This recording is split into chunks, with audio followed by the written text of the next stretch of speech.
Here are today's top news stories and why they matter. Angola has decided to end its mediation efforts between factions in the ongoing conflict in the Eastern Democratic Republic of Congo. Angola has been trying to bring the M23 rebels, the Democratic Republic of Congo, and Rwanda together to end the conflict. So why end mediation efforts now? The Angolan presidency, in a statement on Monday, cited what it calls a series of failed negotiations and external interference. Portions of the statement read, and I quote, "Angola has always believed in the need for direct negotiations between the DRC government and the M23 and has worked towards this goal and secured the consent of both parties for the first round to take place in Luanda on the 18th of March this year," end quote. Meanwhile, at a heads of state meeting on Monday, the political blocs of Southern and Eastern Africa expanded the mediation team to negotiate an end to the M23 offensive. Rwanda described the meeting as fruitful.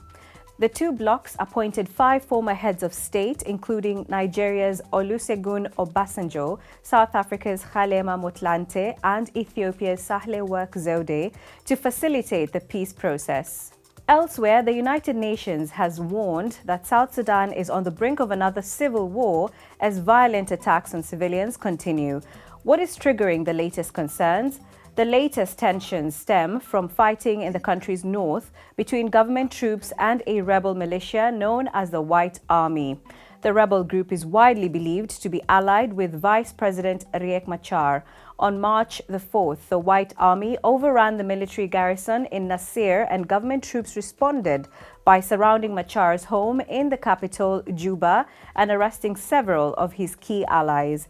Days later, a South Sudanese general was among several people killed when a United Nations helicopter on a mission to evacuate government troops from the town of Nasir, the scene of the fighting in Upper Nile State, came under fire. The UN's top official to the country, Nicholas Haysom, on Monday expressed concerns about the government's sudden postponement of the latest peace effort. Now, he said President Salva Kiir and Machar don't trust each other enough to move to a future that would see a stable and democratic South Sudan. Moving on, a debate to decriminalize abortion is taking a center stage in Sierra Leone, with health workers arguing that this would significantly improve the safety of pregnant women.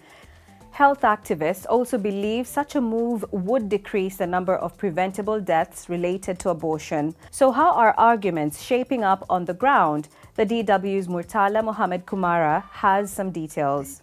The Safe Motherhood Act, which was introduced by the Minister of Health, has sparked serious debate among lawmakers.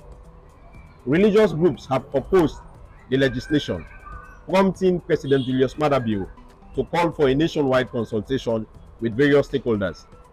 Sierra Leoneans are divided on this controversial bill. I don't know why people are scared about the Safe Motherhood Bill.